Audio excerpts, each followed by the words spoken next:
Hello and welcome back to the Arcane Forge. My name's Josh, and today I'm going to be talking a little bit about my commissions. A few of you have been interested in my drawing style and my commissions, and an awful lot of you have actually commissioned me to draw your characters in the past.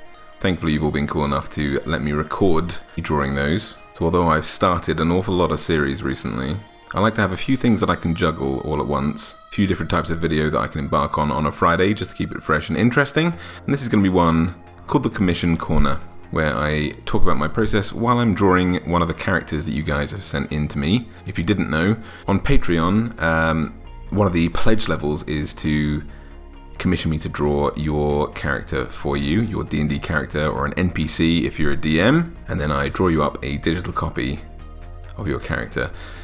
Now sometimes, if I do have free time during the month, I also take on other commissions outside of that. So if you are interested in something like that, just give me a nudge and I'll let you know if I'm free to do a commission for you. Either way, today's character comes in from Cameron Coates, someone who's been supporting the channel, I think since the first day that Patreon went up, or something very similar. Either way, he was kind enough to commission me to draw his character, one of his NPCs I should say. So here you can see me going through the sketch stage.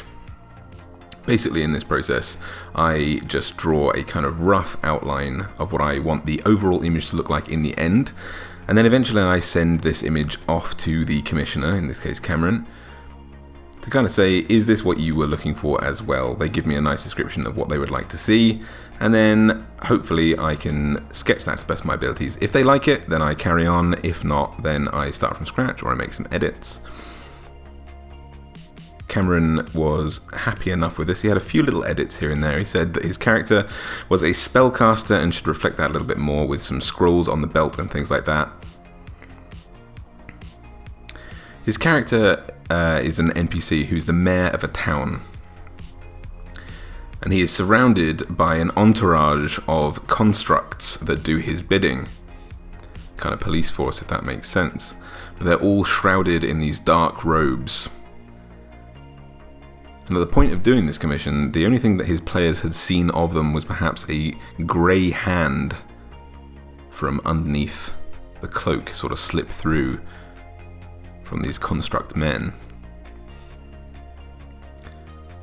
Now, I was curious about this. I wasn't sure whether or not they were like undead, because he said magical, or if they were, actual constructs, if they were machine men. He clarified that they were machines. So I went to work making them look a little bit mechanical, but also trying not to reveal too much of their faces, too much of their bodies. They were supposed to be definitely shrouded in cloaks. Now the character as well, this mayor, was supposed to be a very charismatic, very charming kind of character, hence the big grin. He styled himself very well. He's wearing very, very fine clothes. He's got his hair slicked back. He's got the nice handlebar moustache there. Lots of jewelry, lots of gold. Not the kind of person that you would imagine making a grim and grisly, horrendous and terrifying set of construct men to do his bidding. Obviously he's the PR, he's the front man that makes all of his dastardly work look good. He was an absolute hoot to draw. Having these kind of very scary guys behind him, but then he himself looking very non-threatening, maybe a little bit smug. So at this point I've kind of done the line work now. I've finished looking at my sketch and I've done the line work, and I'm going through and I'm sort of thickening certain lines to emphasize their separation from the rest of the image, if that makes sense. So I use 3 kind of line sizes really. I use my sort of like main sketch as if I was using a normal pen, a kind of fine liner type thing. And then I come through and then I sort of do outlines and separate things like the edges of clothes from hands, just to make certain things stand out, make things a little bit more bold, change the line weight up a little bit. And that's what I'm doing here, just trying to make a few things stand out. Because otherwise it would be really easy, especially with a lot of black. I know Cameron wanted there to be a lot of black in this, lots of dark colours. It'd be really easy for them all to blend in together, and I really wanted to make sure that we were looking at 2 of his mechanical cronies and him. I really wanted to make those super visible. Then after that I come in with a really thin sort of brush size, and I start making sort of texture lines, texture marks here and there, little scratches to indicate whether something is made of fabric. I tend to do like little cross hatches there, little crow's feet I did a few seconds ago, sort of the grain of wood here and there, just little hints, again, just to remind myself that these things are different textures. And it really helps to make the character look a lot more three-dimensional rather than sort of, you know, stuck and pasted onto a canvas. And now I'm going through and doing a grayscale layer.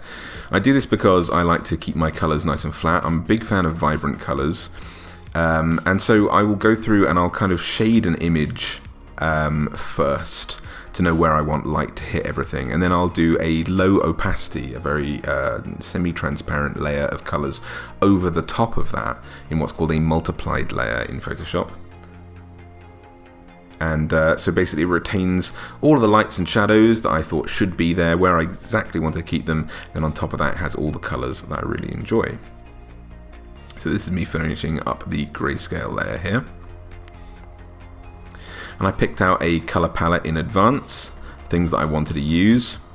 Now Cameron said black, but I like to avoid black and brown as much as possible when it comes to drawing characters, because I think, you know, I want to avoid grey, I want to avoid dinginess, and sometimes that's inevitable when it comes to a character that's supposed to be kind of scary or grim or edgy or something along those lines. So I tend to lean towards colours, but I know obviously Cameron wanted this to be black. So in a second I do alter the colours in a second to make them a little bit darker, a little bit more washed out. But I wanted to make sure that I got a decent colour palette, some ratios of colours in there that I knew for sure already worked. Here now just sort of colouring in some golds, making sure this guy looks like he's got all the bling, so he looks like a figurehead, someone who's very wealthy, someone who would run a town. And his little machine men, I'm really glad that the wood didn't stand out too much, that it could, you know, the wood on their faces and on their hands and things like that, so it would be a little bit difficult to tell whether or not they were organic or not with their masks. Then I changed the colour of the grayscale layer just underneath the kind of shading layer that I did, to give it a bit more of a, you know, a bit more life, basically. Grey is often a little bit boring, as I say. And he's the mayor of a town, and I really wanted to make that clear that he is a city man. So I kind of made this block pattern in the back to kind of emphasize, yes, he's the mayor of civilized areas, basically, but I didn't want to actually draw a city. I just wanted to kind of imply industry behind him. He's you know, he's a mechanic. And then I used the color from the construct's eyes there as a background. And you can see that I'm doing my kind of negative space thing. I'm a big fan of white negative space and symbols and tarot cards and things like that. So I'm putting some extra patterns in here, using some negative space to do a few things here. The little crown, the little halo around his head there, to imply that he's a figure of authority. I also did his weapon in that kind of negative space as well. But Cameron got back to me after I sent him an image through and said that that was not exactly what he wanted. It wasn't clear enough that that was a weapon. So in the end, I came back and made a few edits, and that's what we have here. I really liked his character. I really loved Cameron's character here. I thought he was just the right kind of charming looking and sinister, with these kind of guys in the background with their glowing eyes, this kind of feeling of industry, this feeling of mechanism behind him as well. I didn't want to draw a whole scene. I think sometimes you can lose the personality of a character in a scene, but you can get through a lot more by implications and symbols and patterns, which is why I did sort of like these kind of rigid triangle shapes flowing through his cloak at the bottom there, just to kind of indicate, again, it's very rigid, order, law. You know, he may be evil. I don't actually know his alignment, but he's definitely on the side of law. You know, he is a mayor. So I like this kind of angular feeling, and the kind of sinister of this sickly kind of teal green as well, maybe seeping up through his clothes. without necessarily having to overdo it. So this was Cameron's character. I hope you enjoyed watching this one, guys. I really loved doing it. It was really cool to draw. I don't often get to draw baddies, you know, I like to draw a villain every now and again.